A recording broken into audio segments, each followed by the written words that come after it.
Vera a su manera. Llega gracias al auspicio de...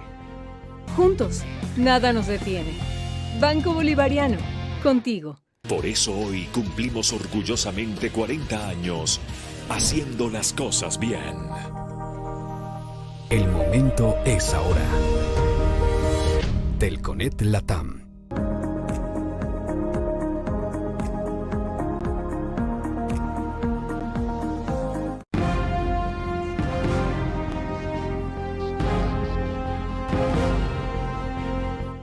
Buenas noches, 22 horas de punto, estamos en vivo y gracias a Dios sanos y salvos. Casi todos los ecuatorianos, menos un joven que se reportó hoy que murió en Guayaquil cuando un cable de alta tensión le cayó producto del temblor que enfrentó gran parte del Ecuador de 6.2 en la escala Richter con epicentro en Simón Bolívar, 57 kilómetros de profundidad y a 12 kilómetros de esa población. Vamos a revisar nada más imágenes durante 1 minuto 15 segundos de lo que vivió el país, aunque ese no es el tema central que tenemos esta noche. Vean ustedes, en este caso, a algunas personas bajando realmente despavoridas por una escalera, incluida la mascota que se quedó al final. Esta fue la congestión que de inmediato hubo en el puente y en varios de la Unidad Nacional. En el momento en que esto ocurría, en el centro los vehículos no notaban mucho, pero ya alguna gente salió a la calle en previsión de que pudieran pasar cuestiones. En Clemente Ballén hay un edificio que parecía estar oscilante y no es eso, sino una casa. Justamente creo que esa es la zona. No se vino ninguna construcción abajo, reportó el jefe del cuerpo de bomberos, Martín Cucalón, con quien hablé un par de veces hoy en el programa de radio. Ahí tienen el sector de Clemente Ballén que les mencionaba yo. La gente ya estaba en las calles, la mayoría comentando el trance que habían vivido, otros inevitablemente tenían que retomar su jornada habitual. Vean a Pancho Molestina, que estaba al aire en ese momento.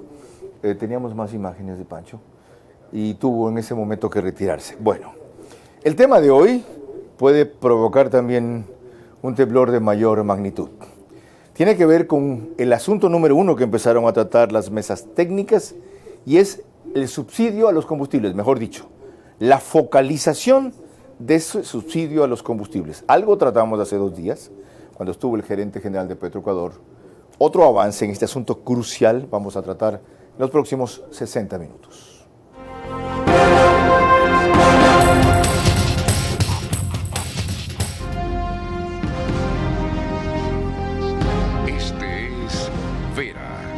Su manera.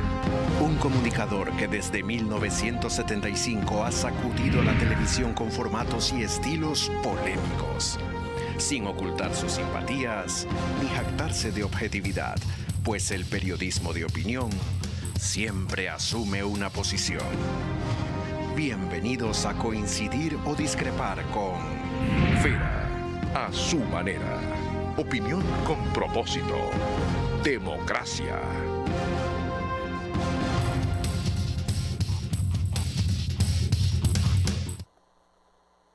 (22:04). Estamos en vivo a nivel global por YouTube, Vera a su manera, Facebook, Vera a su manera, en Stream TV Cable.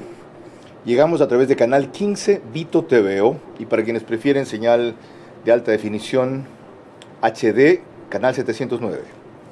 En DirecTV estamos en el canal 194 de Manavisión. En Mi Tierra ese canal es canal 9 en señal abierta. Desde el lunes emitimos también por Radio Centro 101.3 FM para quienes prefieren seguirnos en sus vehículos o en sus receptores o en todas esas aplicaciones que hay como TuneIn ahora, aparte de todas las plataformas de la radio. Tuvimos un problema cuando yo estaba en el programa ahí al aire, ya van a verlo después, y se fue la señal, pero otra vez estamos ya transmitiendo. ¿Dónde estaban ustedes, Bruno Leone y Larry Yumibanda, cuando ocurrió esto? Cuénteme, bienvenido. Aquí, Carlos, como siempre, acudiendo a tu llamado, muchas gracias, buenas noches con todos los que nos escuchan. Bueno, nosotros estamos aquí trabajando, que es lo que sabemos hacer. ¿Estaba en un piso alto, bajo? Usted habla ¿Dónde de... lo sorprendió? Sí, sí. No, yo estaba en la casa, había llegado a la casa porque mi suegra había ido a visitar a mis nietas, también llegué a saludarla y acababa de sentarme y vino el sacudón, fue fuerte. ¿Salió enseguida? Fue fuerte. Yo no soy de los que corro a la calle, justo estaba viendo una noticia de que alguien por salir a la calle se murió porque un cable de alta tensión lo electrocutó. Mencioné al principio, Ajá. Exactamente. ¿Sí? En su caso, economista Larry Yumibanda. Buenas noches con todos, buenas noches a la audiencia. Bueno, me tocó el temblor dando clases, entonces estamos justamente explicando el tema de las crisis que se está generando a nivel global y vino ese temblor. ¿Salieron de la clase? Bueno, al principio nos quedamos a ver qué pase el temblor, pero el segundo remesón ya tuvimos que evacuar el edificio, ¿no? Bien, María Clara Triviño, bienvenida. Incólume tú, me alegro, buenas noches. Muy buenas noches, Carlos, a ti y a todos los amigos que nos acompañan tan gentilmente esta noche. El día de hoy, como lo hemos mencionado, trataremos un tema que probablemente sea más fuerte que el temblor que hemos sentido en varias partes del Ecuador este día. Y estamos hablando de la focalización de los subsidios. Precisamente para ayudarnos en esta revisión, bueno, ustedes ya vieron a dos de nuestros invitados, el economista Larry Yumibanda, presidente del Círculo de Economía de Guayaquil, junto al ingeniero Bruno Leone, presidente de la Cámara Nacional de Pesquería. A ellos se les va a unir también como panelista vía Zoom Gabriela Calderón, investigadora del Instituto Cato y también columnista de diario El Universo. Carlos. Quedamos en pasar un fragmento de la experiencia que viví yo. Ok. Así es, Véanla, Carlos. ¿ya? Véanla, nada más. La conversación que tuvimos que abrir un paréntesis enseguida con Carolina Torres porque los dos teníamos un problema en los audífonos. ¿Es temblor? Sí. Temblor. Y muy fuerte. Sí. Muy fuerte. Y sigue todavía. Estamos al aire. Aquí nadie se ha movido. Terriblemente fuerte. Bueno, mantengan, sosténganse. Sosténganse. Acerquémonos. Okay. Salió sin audio. Casa Herrero, cuchillo de palo, decimos nosotros. Si la quieren ver, está en las redes sociales. Ok. Gracias a Dios. Vamos a lo trascendente. ¿Cómo ven los sectores empresariales el hecho de que las mesas técnicas solamente incluyan a dos grupos, indígenas y gobierno? Ya reclamaron los de FedExport, les explicaron por qué no cabe en este momento incorporarse. Así como la mecánica que han adoptado, hoy el tema de combustible subsidio lo analizaron por separado. Para cada tema se proponen 2 o 3 días de tratamiento y máximo 5 si no llegan a una coincidencia. Bruno Leone. Bueno, el Ecuador, el mundo viene atravesando un problema muy serio desde la pandemia y ahora con la guerra, Carlos. Y el Ecuador, pues, pasa lo propio, ¿no? Entonces, hay muchos temas que resolver, no solamente en el grupo de los indígenas, sino también en el grupo de los agricultores de la costa, de los empresarios, de los pescadores, de los del sector turístico, etcétera, etcétera. Entonces, lo que no nos parece bien es que hay que ser violento y hay que ser revoltoso, quemar llantas, tirar piedras, para que puedas sentarte en una mesa a conversar. Ese es un grave precedente, ciertamente, pero ya que no hay regreso en aquello, ¿cree usted que simultáneamente deben abrirse diálogos con todos los sectores que no son partícipes sobre esos temas y otros también? Porque algunos, como el de los combustibles, a ustedes los afecta, ya vamos a hablar del diésel especialmente. ¿Debe hacerse eso o no? A ver, nosotros tenemos un diálogo permanente con las autoridades. Dicho sea de paso, por ejemplo, con esa apertura y ese diálogo pudimos resolver el problema, por ejemplo, de la reserva en Galápagos, ¿recuerda? Entonces, nosotros siempre estamos en ese proceso. Pero si es que se quiere ver las cosas de una forma transversal, ¿verdad? De una forma que no solamente sea un tema pesquero, específicamente estoy hablando yo de la pesca, deberían de haber estas mesas de diálogo para que también pueda escucharse lo que piensan otras personas, porque de pronto lo que es bueno para uno también es bueno para el otro o no necesariamente. Aclarado eso, economista Larry Yumibanda, bienvenido también. Entrando en el tema específico de la focalización del subsidio a los combustibles, ¿cómo debe abordarse? A ver, tenemos que salir del tema del subsidio de los combustibles, hay que salir. El asunto es cuándo y cómo. Esos son detalles que, por ejemplo, se debe resolver en las mesas técnicas. Ahora, Contéstelo usted. ¿Cuándo? En 90 días. ¿Cómo es lo que está discutiendo? Para que la gente comprenda un poco hacia dónde va el tema, ¿no? Llegar a la eliminación de los subsidios significa que el diésel va a costar $4, la eco y la extra va a costar $4,50 y la super se va a quedar estancado en $5. A partir de ahí ya viene el tema de las compensaciones a los diferentes sectores de la sociedad.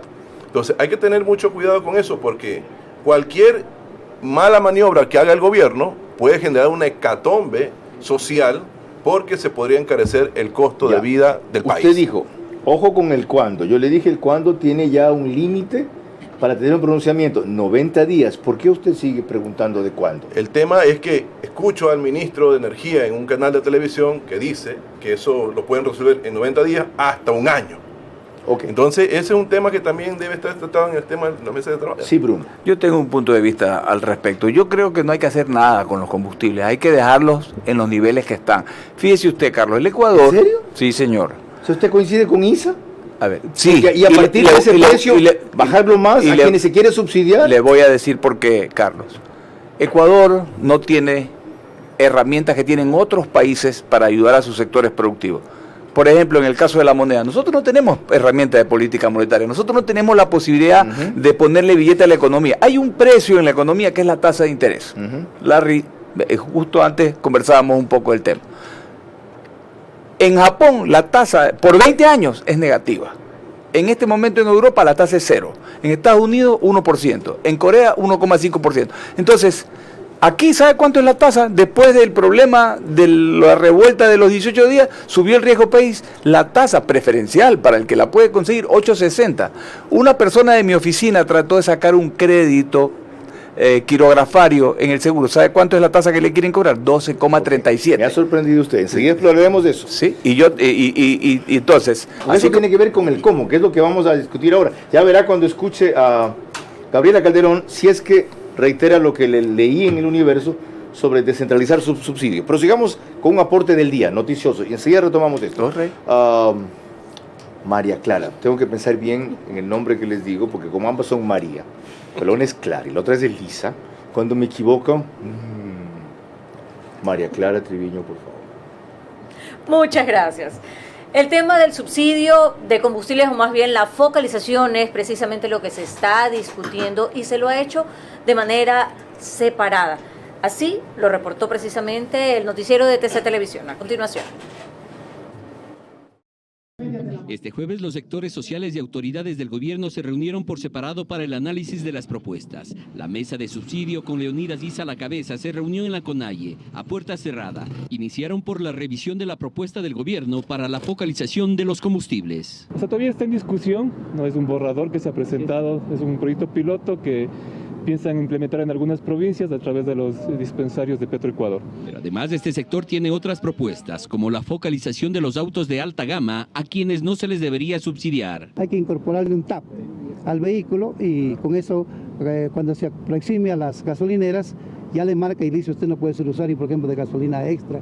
También se propone manejar una focalización y subsidio similar a la de los pescadores artesanales. Mire, los pescadores tienen un subsidio de gasolina que está de 1.25, el máximo precio de 1.25 el galón. En tanto, en la conferencia episcopal se reunió la mesa económica de la banca pública y privada. Condonación, alivio, moratoria para todas las familias ecuatorianas, que son una gran mayoría. Sí, esto también hay que focalizar, ¿no? Entonces no estamos siendo muy radicales en algunos temas. En esta mesa también se solicitó la presencia de representantes de la Junta de la Política y Regulación Monetaria, así como representantes de la banca privada. Se pidió que estuviera un representante de la banca privada porque las autoridades gubernamentales manifestaron que ellas no pueden tomar decisiones sobre las instituciones privadas. Este viernes se volverán a reunir en la misma mesa los delegados del gobierno con el sector indígena, con la intención de consensuar propuestas, contrapropuestas y llegar a acuerdos. Ese fue un reporte de Gustavo Merino en TC Televisión. Ayer me preguntaban si estamos en vivo. Sí, son las 22:15. Vuelvo ahora sí con usted, Bruno. Sí. Como ve, están explorando el cómo, ¿ok? Y hay algunas ideas sueltas. Por ejemplo, cuando habla Henry Llanes del TAG, ok, quien tiene dos vehículos, el uno de alta gama y el otro de baja gama o regular, tanquea en el uno y le puede transferir gasolina al otro. Y como me decía Patricio Mesa, aplicar una fórmula de Petroecuador en pueblos, echa la ley, echa la trampa. Ya, pero por la complejidad del reto no hay que rehuir al reto, pues. De acuerdo. A ver, cuando yo era deportista, era más joven, el entrenador mío Era que más me decía, joven. el entrenador mío me decía, Me gustó eso, lo voy a adoptar. Era más joven. Está bien. El entrenador mío me decía, la mejor jugada es la más sencilla. Entonces, aquí tenemos un nivel de precios. Este es otro precio de la economía, el combustible. Yo mencioné hace un rato la tasa de interés. Entonces, como nosotros no tenemos posibilidad de mover las cosas por el otro lado, entonces trabajemos aquí. Este es un precio transversal de la economía. Por favor, Larry. Entonces, dejémoslo como está. Ya la gente lo tiene asumido, ¿verdad? Y controlemos eso sí, el contrabando en la frontera. Hoy por hoy, le digo por los barcos, hoy por hoy hay vigilancia satelital, usted puede ver 24/7 qué está pasando, quién está yendo para un lado, quién está yendo para el otro. Esa es su fórmula, lleguemos hasta ahí. Larry, su propuesta, sin que le pida su fórmula todavía, el concepto de cómo debería focalizarse el subsidio. Un poco medio complicado porque tecnológicamente no Claro que hay sí. la información. Lo ideal es que se focalice. ¿Económicamente no hay la información? No hay la tecnología y tampoco el cruce de información. Es un poco complicado. Somos una economía que estamos... ¿No es cierto que los subsidios son 3.250 millones de dólares? A ver. Yo tengo el dato de los subsidios. ¿No es cierto que subsidian, por ejemplo, en el 2020, a las empresas pesqueras en 100 millones de dólares? El subsidio en el 2021, con un precio promedio de $68, fue de 1.100 millones de dólares. Algo realmente manejable. El asunto que llegamos a este debate es porque se subió el precio del petróleo, se subió la gasolina y ahorita los subsidios, más o menos al corte de mayo, van por 1.100 también. O sea, ni siquiera 3.250, no, todavía no. Va a ser la proyección. O sea, se proyecta a 2.800 más o menos. Ya, a lo que acabe el año. Hay que ver si el precio del barril de petróleo baja. Así es. ¿Quién está inflando las cifras entonces, Larry? Esas son cifras oficiales. La cuestión es lo que ¿Quién las quiere. hace? Esto lo hace el Petroecuador y el Ministerio de Energía. De lo que usted dice, están inflando las cifras para urgir más la necesidad. No, lo que están inflando las cifras son los analistas. Están generando una especie de... El gobierno ha estimado el subsidio en 3.250 mínimo, ¿ya? Y usted me dice que es 2.800 en el año. No, en el año, pero ¿correcto? Siempre y cuando se mantenga el precio del petróleo a $100 promedio. Ya. Eso es un tema. Entonces, punto número uno. Con $60 no existe subsidio, Carlos. Con $60 no existe subsidio. Y va a pasar, una vez que se resuelva el tema de la geopolítica, va a bajar el precio del petróleo. Ajá. Y por lo tanto todo se regulariza. Yo creo que esas mesas técnicas no van a quedar en nada por una sencilla razón. Es imposible entrar en una focalización de subsidio hoy en día. Ok, gracias por la franqueza. Este no es el último programa que hagamos de la materia, ni aquí vamos a agotarla. Estamos abriendo camino para ver si se encuentra una vía, algo que por décadas no se ha podido hacer, y ahora se ha planteado que se debe hacer. Para seguir en esa línea tenemos otro aporte, María Clara. Y es del presidente de la FENOCIN, Gary Espinosa, quien estuvo aquí con nosotros el domingo pasado. Él dice tener claro que la clave de este tema es precisamente cómo se focalice este subsidio. Así que escuchémoslo en sus propios términos. Nosotros tenemos todavía la apertura de seguir conversando, seguir dialogando y esperando, digamos, que también el gobierno nacional no nos tenga, digamos, con un bobómetro allí, ¿no? Sino más bien que dé respuesta a los acuerdos o a los planteamientos que estamos haciendo. La focalización es una alternativa, es otro beneficio adicional que pueden tener nuestros compañeros, pero para ello hay que hacer un estudio realmente serio de quiénes deben de ser focalizados. Ok, eso fue el domingo pasado aquí. Y Gary coincidía con el presidente de la Cámara Nacional de Pesquería respecto a que los subsidios deben partir del actual precio, que ya está subsidiado, para abajo a los sectores que merecen ser focalizados. Eso es otra discusión, además, según ellos son transportistas comunitarios, pescadores, pesca artesanal de paso, no cualquier pesca, ¿ok? Campesinos y agricultores, esos son los 4 sectores. Yo le hice una pregunta a Larry Yumibanda que más bien debería ser para usted, ingeniero. ¿Es 100 millones de dólares la cifra en que se estima que subsidian con el diésel al sector pesquero? A ver, el país consume 1.384 millones de galones, de los cuales el 64% va al sector automotriz, el 14% al industrial, el 8% al petrolero, el 4% al pesquero, el 3% al naviero y 2% al eléctrico. El año 2020 consumimos 40 millones de galones, 39.800.000 galones. Entonces, si usted le dice, ok, nosotros hoy día pagamos $1.90 por ese combustible. Como bien ha dicho Larry, hoy está a 4. Entonces, usted hace la diferencia, son $2.10 pero si fuera todo el año, llegaríamos a una cifra de 80 millones. Si fuera todo el año. Hagámoslo de otra manera. Ajá. Ya, 3.250 millones es la cifra oficial de lo que significaría el subsidio, y si no es mayor. Hasta ahora, este año. 4% de esos son más o menos 120 millones de dólares. Eso está, si es que fuera todo el año. Pero ustedes dicen que como el precio del petróleo es variable, eso puede bajar. De hecho, cuando la cifra que ustedes manejan es 80 millones. Digamos, con la diferencia actual, Carlos, de entre 1.90 que lo pagamos y 4.10 que vale, más o menos 4.10, 4.20, eso en Panamá, que es venta libre, entonces sería más o menos 80 millones. Sí, de vuelvo con usted, Larry. Antes tenemos que proseguir con el programa. María Clara. Cuando regresemos se integra a este análisis Gabriela Calderón, investigadora del Instituto Cato y columnista de Diario El Universo, quien se ha referido a este tema en términos generales. El mecanismo para focalizar el subsidio de combustibles nunca será perfecto, pero siempre será mejor que el absurdo actual.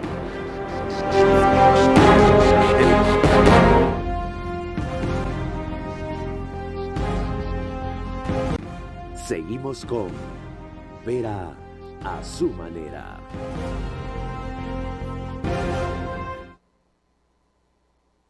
(22:24). En breve se une a esta discusión Gabriela Calderón desde Exteriores vía Zoom. Ahora les recuerdo que nos siguen por los medios que les informé al principio, pero el reprise del programa es en OnePlus, que es Canal 14, en Extreme TV Cable, en CNT y en Claro, en las 3 cableras.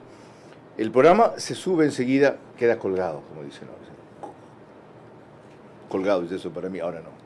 Queda colgado en Ecuador en vivo y está en su portal de noticias, así como en la portada. Y emitimos desde los estudios de la FM Group en Guayaquil. María Clara. El economista Pablo Lucio Paredes es de los primeros que ha insistido en que resulta claro y establecido lo que significa la focalización del subsidio. Es decir, a partir de qué precio se parte, para que no hayan confusiones. La focalización consiste en eliminar el subsidio, digamos así, para todos y mantenerlo para algunos. El subsidio en ese mes a los combustibles, a las 3 cosas, gas, diésel y gasolinas, fue de $350 millones. Si eso se repitiera en el año, que no se va a repetir, pero si se repitiera, estamos hablando de más de $4.000 millones en los combustibles importados. Y eso, como fue en mayo y se bajaron los precios en junio, quiere decir que sería unos 400 millones más. Entonces estamos hablando por encima de los 3.000 o de los 4.000 millones. Y ojo, esto solo es los combustibles que importamos, porque en los combustibles que producimos en el Ecuador también hay un subsidio, sino que no lo tenemos claramente calculado. Y la razón es muy sencilla. A las refinerías les llega petróleo ecuatoriano, crudo ecuatoriano. ¿Y a qué precio debería llegarle a las refinerías ese crudo? Al precio internacional del crudo. Como ven, tenemos diversas posiciones. Van a escuchar ahora a la Gabriela Calderón a los tiempos. Buenas noches, bienvenida, gracias por recibirnos. Ella en el 2007 obtuvo su maestría en Comercio y Política Internacional de George Mason University. Es editora del Cato.org, investigadora del Cato Institute y columnista de El Universo.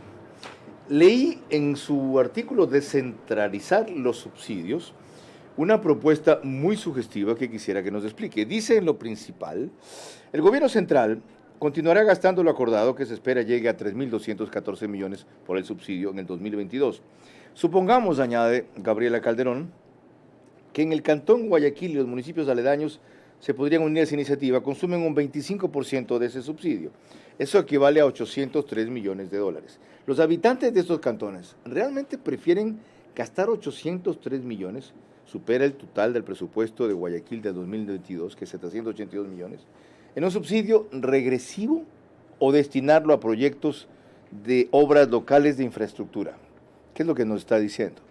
Buenas noches. Buenas noches, muchas gracias por la invitación. Bueno, yo lo que proponía era aceptar este llamado acuerdo de paz de continuar el subsidio, toda vez que lo ideal sería, en mi opinión, eliminar el subsidio y compensar a los más vulnerables. Esa es la verdadera focalización, y compensar a través del bono de desarrollo humano.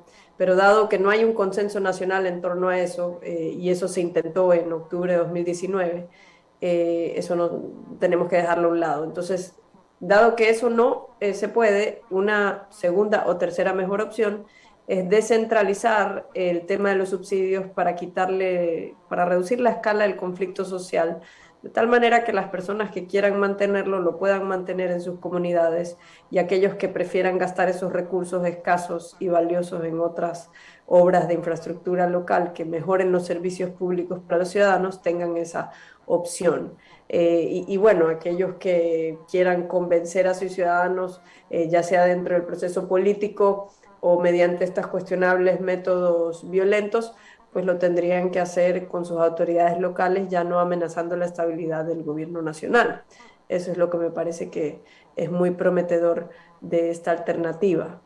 Gabriela, para entenderlo bien, porque yo no entiendo exactamente la mecánica de esta última opción, ¿el precio se mantendría en los niveles que está y únicamente aquellos cantones que quieran algún tipo de compensación se focalizaría el subsidio? ¿Así es? Bueno, tendría que haber un mecanismo de facturación diseñado particularmente para que aquellos cantones que deciden dejar de gastar en el subsidio y destinarlo a obras reciban directamente en una cuenta el diferencial entre el precio internacional de los combustibles y el precio oficial subsidiado. Entendí. Es decir, me imagino que puede ser algo como que las distribuidoras tendrían que, digamos, facturar de manera distinta, digamos, los municipios tienen que recibir directamente. ¿Sabe por qué? Porque esta es una forma de crear una especie de devolución de competencias para ejecución de obras de infraestructura pública con capacidad de recaudación en el punto, es decir, capacidad de recaudación local. Ok, eso requiere un grado mayor de madurez política que desgraciadamente no tenemos ahora. Si yo, sin subestimar al resto, no entendí hasta este momento que usted lo explica más ampliamente, el mecanismo, quizá tampoco otros sectores. Pero usted dijo al principio algo más importante, ya que no hay consenso. Puede estar segura de que nunca habrá consenso en cualquiera que sea la fórmula que se encuentre, aunque sea la óptima, no la ideal. ¿Cómo entonces enfrentar ese reto? Si sabemos que cada cual va a salir con una inconformidad porque o tenía una vía mejor o le afecta más a su sector. ¿Cómo? Bueno, el problema que tenemos es que no logramos consenso sobre los problemas más importantes. ¿Qué cosas afectan a los ciudadanos? ¿Qué preocupaciones tienen en el diario vivir? Yo diría que una de las principales preocupaciones es el tema de la seguridad en su barrio, alrededor de su casa. Y eso es un tema que en no pocos países es manejado a nivel de las ciudades. Otra cosa que afecta a los ciudadanos de a pie tiene que ver con las normas de tránsito y los servicios que debe prestar una autoridad de tránsito. Eso también en muchos lugares es prestado a nivel de las ciudades. ¿Qué otras cosas afectan a ciudades puerto? La administración de su puerto y de las vías y la logística relacionada a un puerto que lo puede hacer más o menos competitivo. Eso también en otros países es manejado no por el gobierno central, sino por autoridades regionales o locales. Entonces, todo ese tipo de preguntas nos las tenemos que hacer porque lo que vemos en la Asamblea Nacional, de lo que todo el mundo se queja, de esa parálisis de que nada se hace, nada se logra aprobar, es un reflejo de nuestra sociedad. Entonces, si no nos podemos poner de acuerdo, lo que hay que tratar de lograr es consensos sin unanimidad. Y esos consensos sin unanimidad no es imponer las cosas mediante la violencia, sino ponernos de acuerdo a no estar de acuerdo en todo y descentralizar y permitir el ensayo de diversas soluciones sobre esos problemas. Porque si nosotros seguimos paralizados, no es que los problemas desaparecen, van a seguir creciendo, ¿me explico? Muy válida la advertencia. Muy desalentadora también, pero muy realista. Gracias, Gabriela Calderón. Volvamos al panel. Larry y mi banda, con todo lo anotado, ¿cómo hacemos para que no sea una frustración en lo que acabemos respecto a este y otros temas? Pero este es cuestión de 5 días, al cabo de estos 90 días que se han impuesto de plazo. Mira, yo soy muy pesimista con respecto a esa mesa que llegue en algún tipo de consenso. Ni tanto la CONAIE tiene la fórmula mágica, ni el gobierno tampoco tiene la fórmula mágica. Le dije, el tema es complejo. ¿Pero quién busca fórmula mágica? Para la focalización. Para la focalización. Es que no hay fórmula mágica para por eso. La fórmula mejor, la fórmula menos conflictiva, ¿cómo le llamamos? La fórmula ideal nunca la vamos a lograr. Si estamos buscando la fórmula mágica es que no la hay. ¿De acuerdo? Estamos totalmente de acuerdo. El tema es, entonces, ¿por qué no vamos hacia una salida de los subsidios de manera inteligente? Tenemos el tema de las hidroeléctricas, que ni siquiera el gobierno ha dicho absolutamente nada. Debe determinarlas, deben de optimizar esas hidroeléctricas y bajar el costo de la energía. Bajar, por ejemplo, los impuestos a la importación de vehículos eléctricos.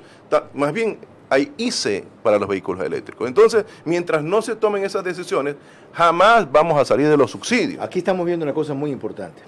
El hecho de que ustedes estén marginados de estos diálogos, sector académico, quiero decir, sector productivo, quiero decir, va a impedir que aporten a enriquecer los caminos y los temas que se están discutiendo. Entonces, ¿qué van a hacer? ¿Se van a quedar callados esperando que acaben los 90 días? ¿Van a pedir que los incluyan como FedExport, que no los incluyeron? ¿O van a hablar todos los días alto y claro, que sería fenomenal, todos los días alto y claro? Por ejemplo, en este caso, una evaluación del Foro de Economías que usted preside. Así es. Todos los días. En 4 párrafos. Esto nos parece sobre lo que se ha avanzado hoy día. Y van dando un contrapeso a lo que se discute allí. Estamos totalmente de acuerdo, pero hemos planteado algunas iniciativas. A través de los medios de comunicación. ¿A quién? ¿Usted cree que le van a la sociedad? No.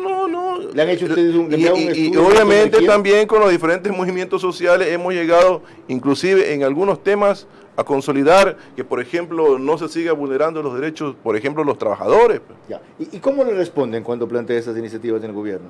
Bueno, por eso aquí tienen los problemas del paro. Pues. O sea, no le responden. Ese es el problema. Ok. ¿Cómo van a hacer ustedes frente al mismo tema? Bueno, nosotros tenemos nuestra forma de comunicarnos en las reuniones permanentes que tenemos con las autoridades, sea directamente como Cámara Nacional de Pesquería o a través del organismo cúpula que es el Comité Empresarial, ¿no? ¿Pero quién es el interlocutor del gobierno?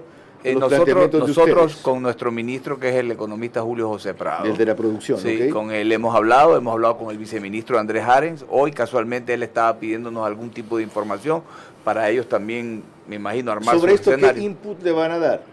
Que yo lo que creo es de que el precio tiene que quedarse como está. He vuelto a decir, este es un precio nacional, así como lo es la tasa de interés. Pero no solo tiene que ser porque usted lo crea, sino porque el sector prueba que es una fórmula mejor. Además, una cosa, Carlos, el problema del Ecuador, ¿cuál es? Es el desempleo, ¿verdad? Entonces, las actividades que hoy día funcionan y que dan trabajo, en el caso de la pesca, más de 220.000 empleos directos y una cadena de valor inmensamente larga. Por favor, no dañemos lo que está funcionando. Vaya, explíquele eso a los indígenas. A ver, Mejor dicho, a la dirigencia indígena, que no es lo mismo. No, pero la dirigencia indígena está queriendo... Yo revisaba los 10 puntos de la CONAIE. Yo por lo menos en 6 estoy de acuerdo. Qué bueno, yo decía que casi en todos. Yo por lo menos... Correcto. Por lo menos correcto. estoy... Bueno, es eso lo que quieren, pues. Eso es lo que se valen, porque eso es lo que siente el pueblo ecuatoriano, pero es que, para ganar posiciones, eventualmente ganar elecciones y ahí instaurar aquí el comunismo entonces si las pretensiones son otras, ya es otro tema. No pero es que sí, las pretensiones son otras.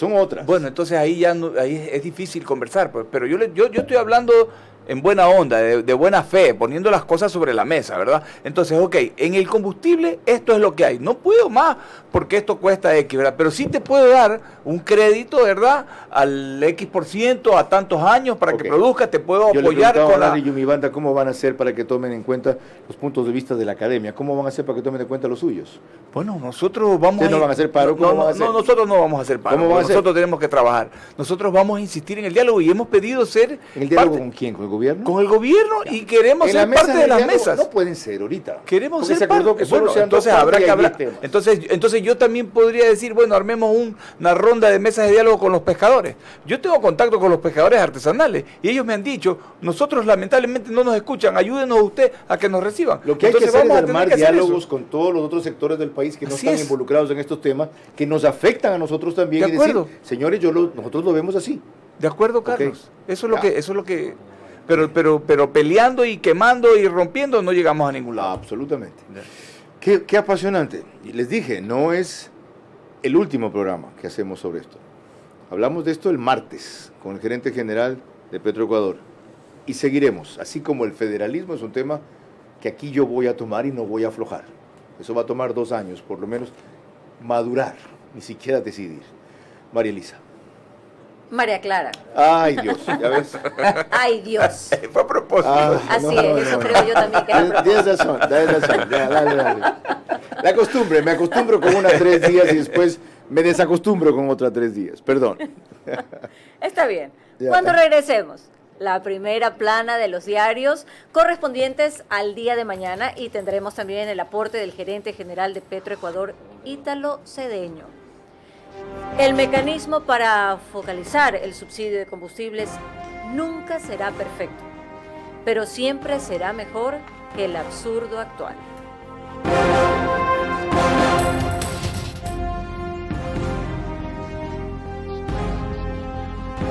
Seguimos con Vera a su manera. 22:40. Gracias por la cantidad de reacciones que por todo tipo de vías nos hacen llegar. El programa solo va hasta las 23 horas.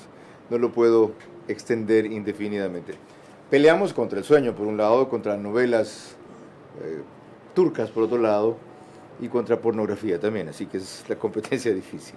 Emitimos desde la FM Group sus estudios en Guayaquil. Y en el caso de las portadas de la prensa mañana, estas son... Vamos con El Universo en primera plana. Mañana dice: consentimiento de padres para aborto en caso de una violación no será requisito. Así lo resolvió la Corte Constitucional al admitir una demanda en contra de la ley que regula la interrupción voluntaria del embarazo para niñas, adolescentes y mujeres en caso de violación. Esta suspensión regirá hasta que el Pleno resuelva. Yesenia Guamaní queda fuera de su cargo, Diálogo se concentró en deudas, Nebot planea el modelo federal, la externalización de farmacias de consulta externa empieza hoy. Expreso, primera plana de mañana, es viernes 15, ¿verdad? Hoy fue el día de Francia. El empleo que se crea en el país es insuficiente. Estoy en el comercio, perdón, Expreso. El IES desoye el grito de la emergencia sanitaria.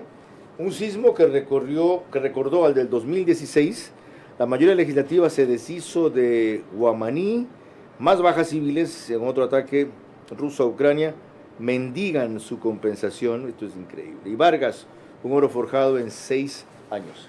Proseguimos, 22:41. El diario Manabí, mi tierra, refinería, 1.503 millones de dólares en obras se destruyen. Qué hijo de puta, no puedo creer. Y esa es la palabra, perdónenme. Qué indignación. Y no hay para medicinas. Los 35.000 millones de dólares que se robaron los corruptos que dijeron que les iban a hacer pagar hasta el último centavo, hasta ahora no tienen las empresas que los van a localizar. En Manta, las 700 hectáreas del predio donde se proyectaba la obra están abandonadas. Se cumplen 14 años de la colocación de la primera piedra del fallido proyecto. Sismo de 6.1 grados. En Portoviejo, Oro Verde hará un hotel en la avenida Manabí. Qué bien. Liga de Portoviejo en playoff, el aceite popular no convence a tenderos ni consumidores en el mercado y 5 detenidos por asalto a la UPC de Bellavista. Cierro con la primera plana del comercio de mañana, esta que estaba leyendo, es un dato equivocado. El empleo que se crea en el país es insuficiente. Sismo ocurrido en Guayas fue sentido en 147 cantones del país y escalar muros o montañas llena de diversión la época de verano. Proseguimos con María Clara. Retomamos María Clara el tema va de con esta Lodita noche. Locedeño ahorita. Ok, vamos. Retomamos el tema de esta noche y el gerente general, el ingeniero de Petroecuador, el ingeniero Ítalo Cedeño, habla precisamente sobre la producción petrolera y sobre el subsidio de combustibles, tema que estamos abordando hoy en este análisis. Pienso que si no se focalizan los subsidios, van a continuar todas estas iniquidades.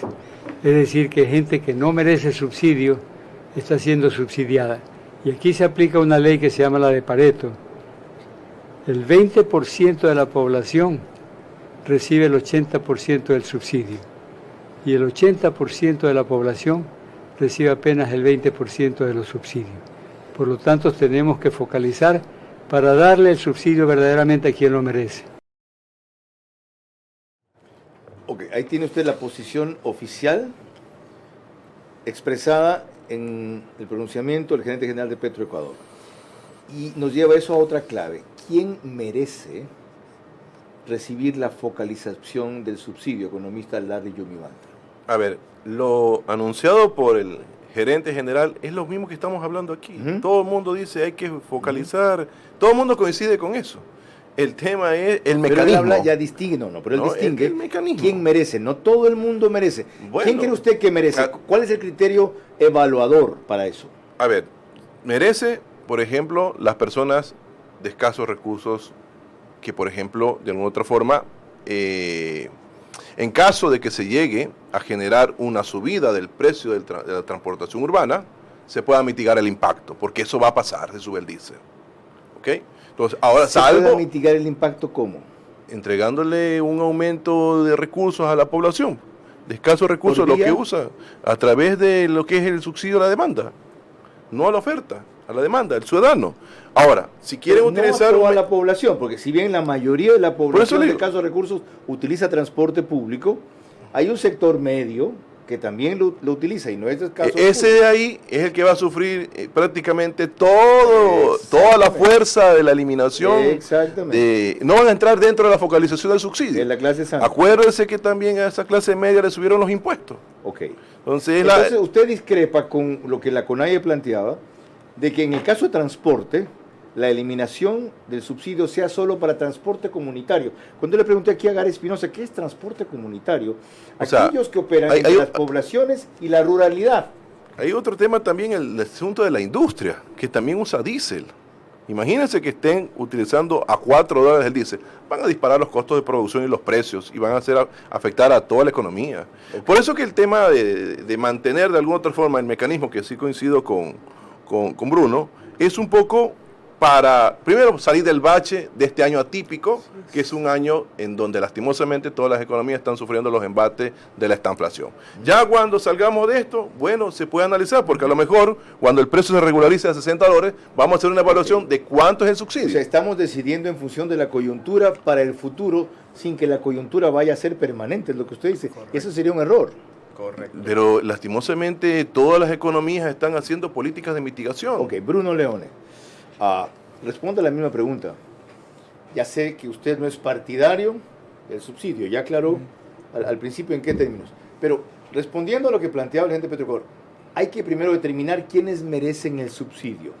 A juicio suyo, ¿quiénes lo merecen?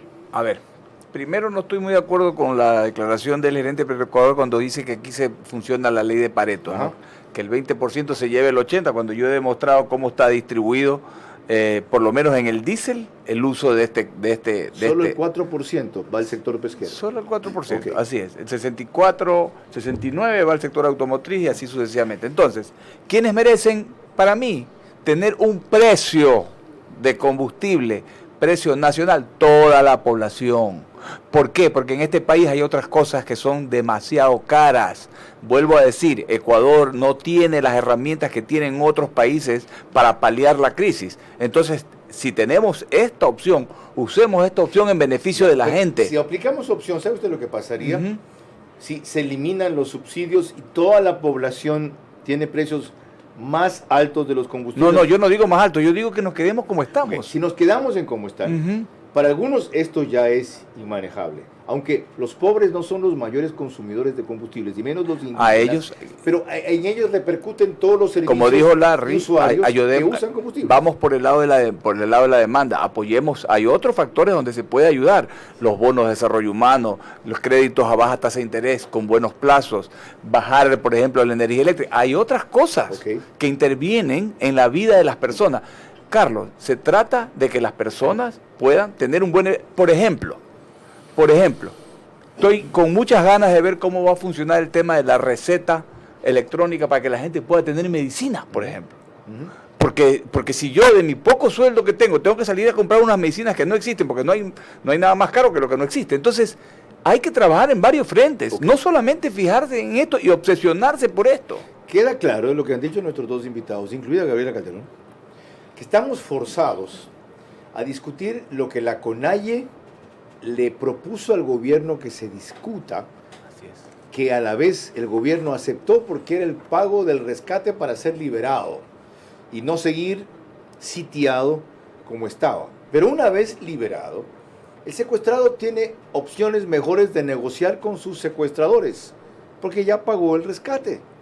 Y una de esas opciones mejores la están planteando aquí esta noche 3 invitados y otros sectores sociales, aunque no significan exactamente el mecanismo de focalizar el subsidio como plantean esas 3 organizaciones populares, pero pueden conseguir eventualmente un resultado mejor.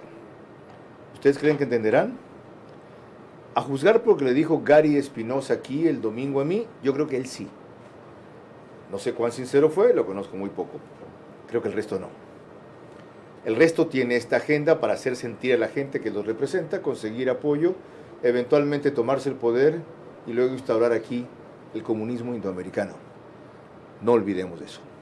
Por lo menos Isa y sus secuaces, eso es lo que quieren. Revestidos ahora de demócratas, de tolerantes, como si ellos fueran quienes ponen la pauta en el país y fueran elegidos para esto. Y aquí hubo un gobierno que se los permitió. Bueno, pues el gobierno se ha liberado del secuestro. Ya no actúe como secuestrado. María Clara. Cuando volvamos, mis preguntas finales para cada uno de nuestros invitados en el estudio, que deberán ser respondidas en términos de sí o no. Y el comentario final de Carlos Vera. El mecanismo para focalizar el subsidio de combustibles nunca será perfecto, pero siempre será mejor que el absurdo actual.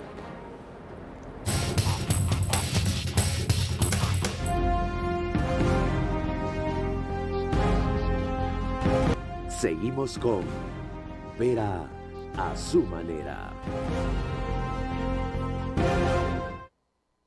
22:52, seguimos en vivo.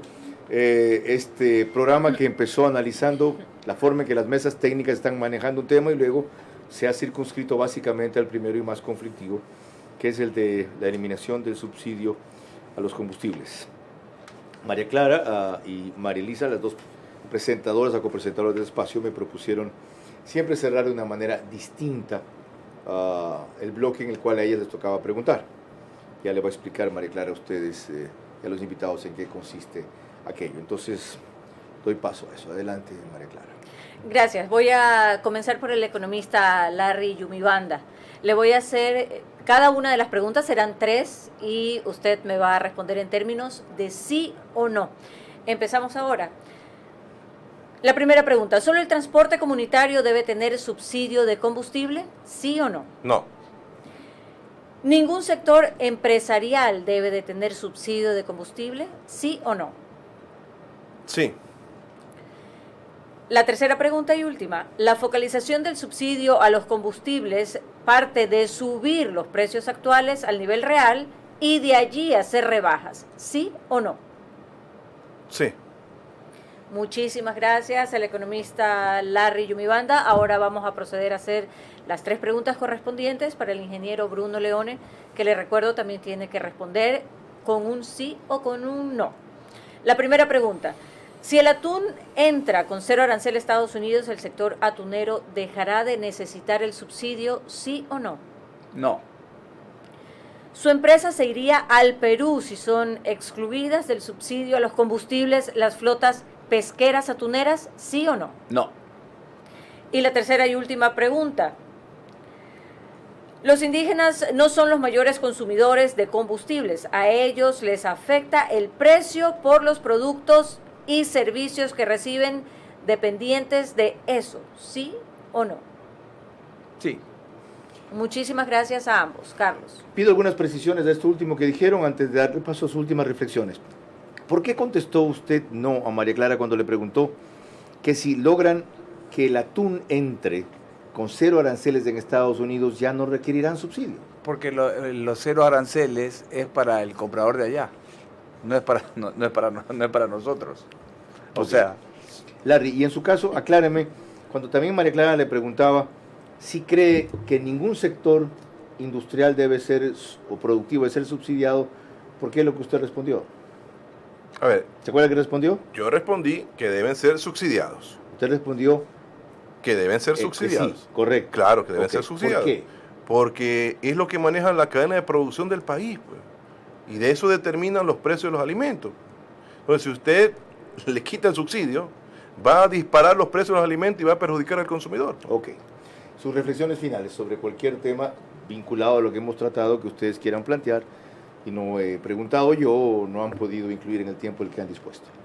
Bueno, Carlos, si me permite yo empezar. Yo creo que el Ecuador está pasando un problema muy complicado, producto de una situación mundial que empezó hace 3 años con la pandemia, que aún no termina, y ahora estamos con una guerra. Eso nos ha complicado tremendamente. Entonces creo que no es conveniente agregar toda esta incertidumbre y toda esta situación de inestabilidad, ¿verdad? Cuando lo que necesitamos es justamente calmarnos para poder defender lo que tenemos y poder finalmente generar ese clima de inversión o ese clima que permita que puedan florecer nuevas empresas y para generar nuevos empleos. De la forma como se está planteando la discusión, no lo vamos a lograr. Economista Larry Yumibanda.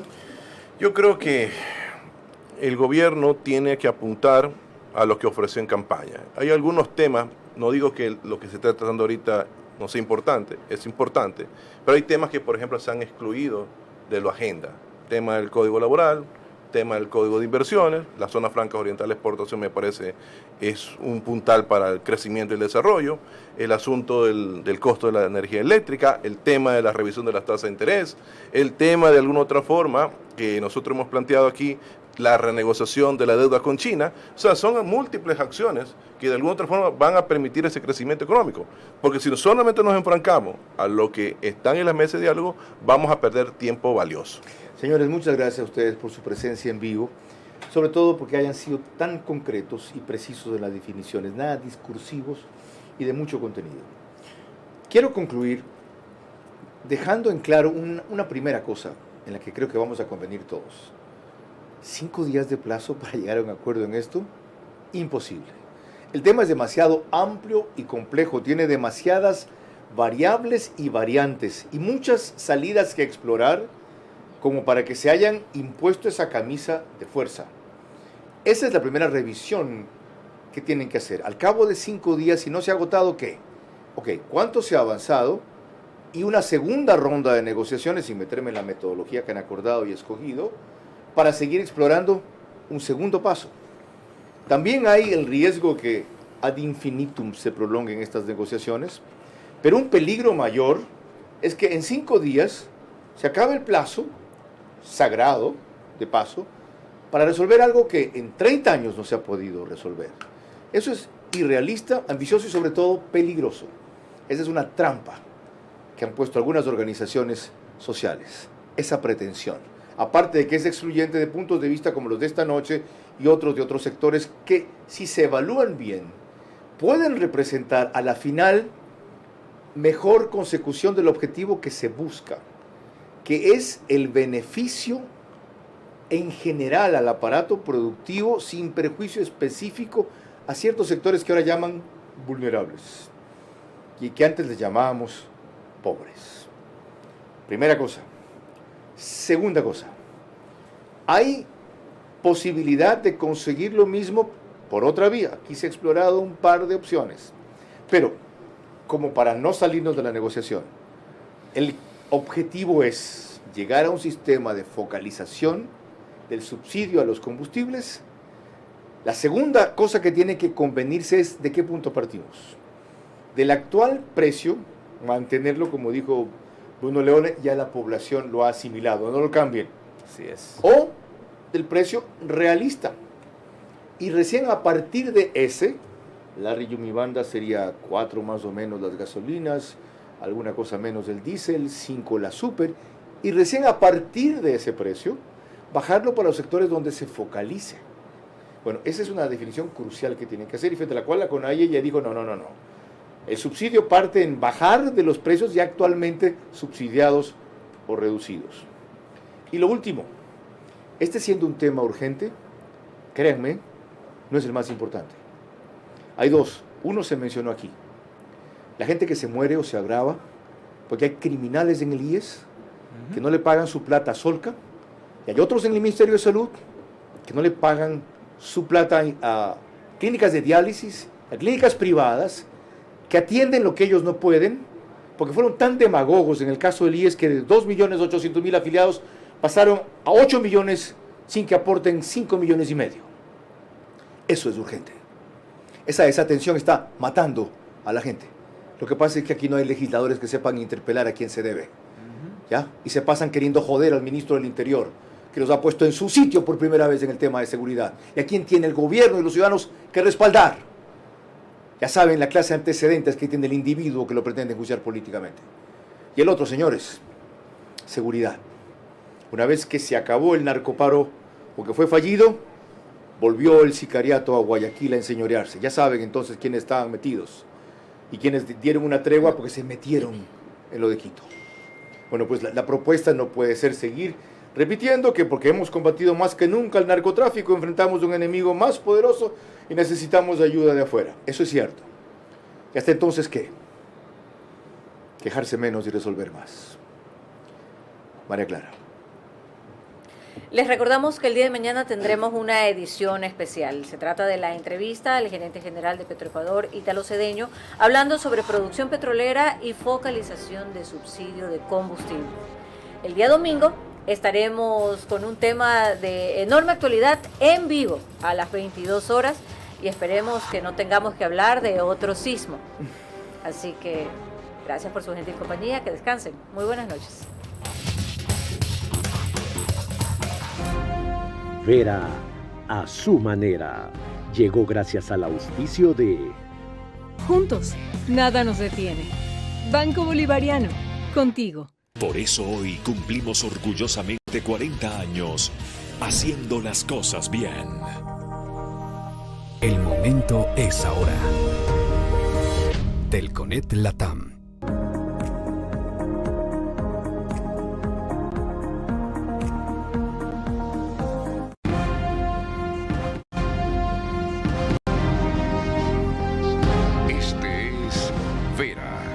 Su manera. Un comunicador que desde 1975 ha sacudido la televisión con formatos y estilos polémicos, sin ocultar sus simpatías ni jactarse de objetividad, pues el periodismo de opinión siempre asume una posición. Bienvenidos a coincidir o discrepar con Vera a su manera. Opinión con propósito. Democracia.